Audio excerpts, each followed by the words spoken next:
Okay, this is part 2 of how to survive inflation with your natural gas bill. Um, as I was saying, cover your windows, cover your doors. I have a hallway door. I'll cover that door, and it keeps, we don't use that room. That room goes to the back door that goes outside. I cover the back door. I cover the kitchen door. I cover that hallway door. And it keeps it a lot warmer in here without having an expensive gas bill. Heat your main living areas. I got a heater on right now in the living room. At night, we'll turn a fan on and move that heat around. Use fans. Use your ceiling fans and circulate that heat from that one area that you're keeping warm. Limit your ventilation fan use. You're ventilating your stove. Maybe you can go a little longer before you open it up. If you have fireplaces and things like that, keep your dampers closed. You're not going to be using the fireplace. Just close them. Turn down your hot water tank. You could save a lot of money just by turning down that water. The water will still be hot. It won't be burning as long, using more gas.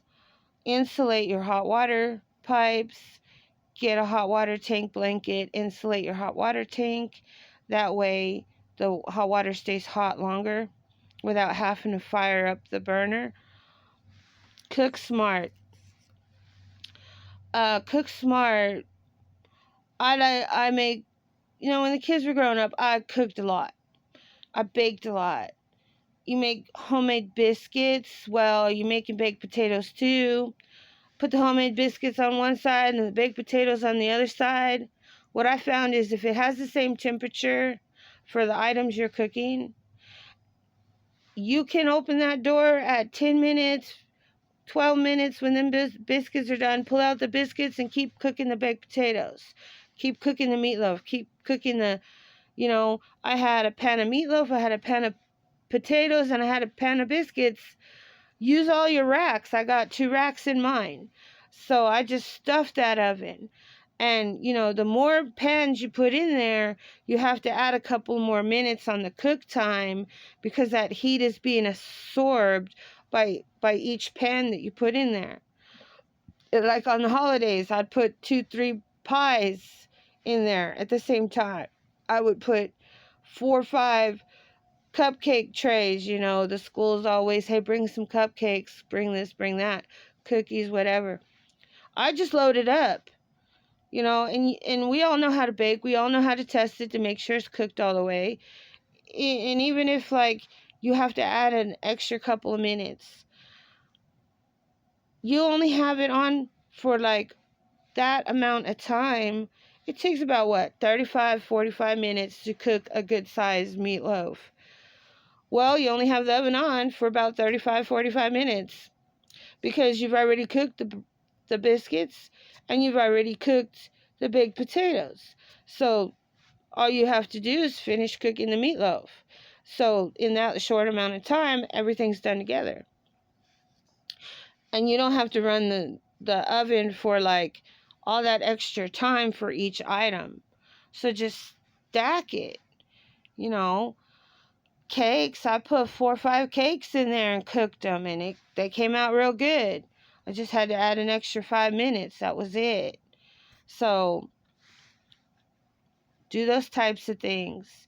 It will really cut down on your gas bill.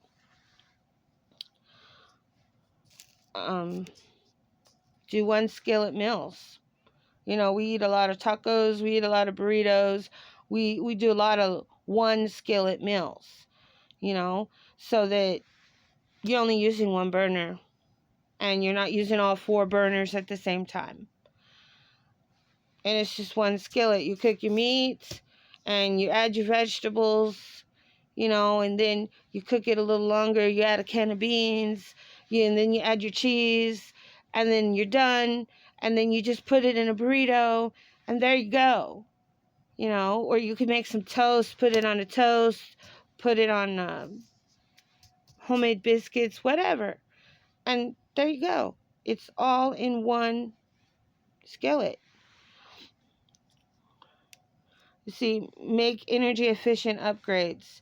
Yes, they do make Energy Star stoves and ovens. They make Energy Star hot water tanks. They make Energy Star rated gas heaters and furnaces. I have a gas heater that is Energy Star rated, so it's very efficient on gas. I had gotten my gas bill cut down to, like I said, $15. Wash and dry full loads so that you're not like making, just like when I save on the electric bill, use the washing machine on Saturday, I only do 3 loads, and there you go. Make sure they're full loads, and you're not using extra on the natural gas for the hot water. Same with dishes. Stack that sink, wash, wash, wash, rinse, rinse, and there you go. You're not like constantly changing out the sink. If the water starts to get dirty, gets a little gray, whatever, gets real greasy. I mean, we all know how to do dishes. We all know how to change our water, but make sure you're using that full sink. And what I do, because it's me and my husband, so I had to kind of relearn how to adjust how to do the dishes. I wash all the cups first. I wash the utensils. I wash the bowls. I wash the plates. I do the pans last. So, you're eating like lunch, you have 2 cups, 2 plates. If we might get some ice cream after lunch, it would be 2 bowls.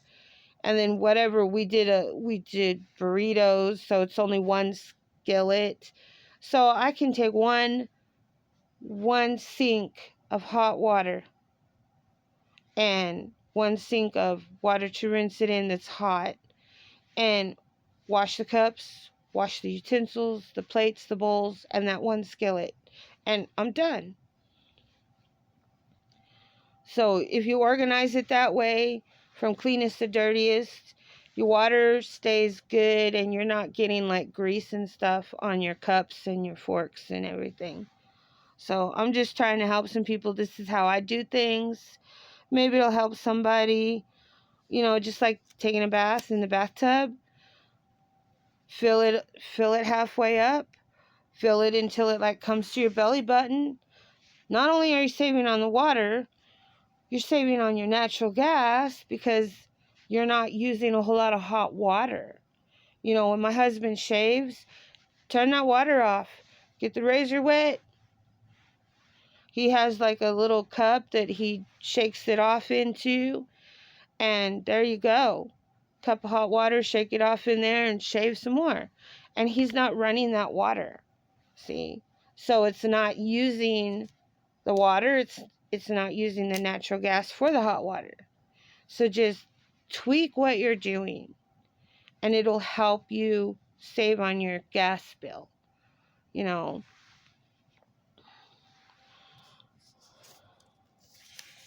Let's see, it says, oh yeah, block leaks. We covered that in the other. Inspect your house. There are some places that you can pay to come in and do an inspection. Like if you're getting ready to sell your house, and you can pay them like maybe $50. I paid a company $125. It was like, I've been in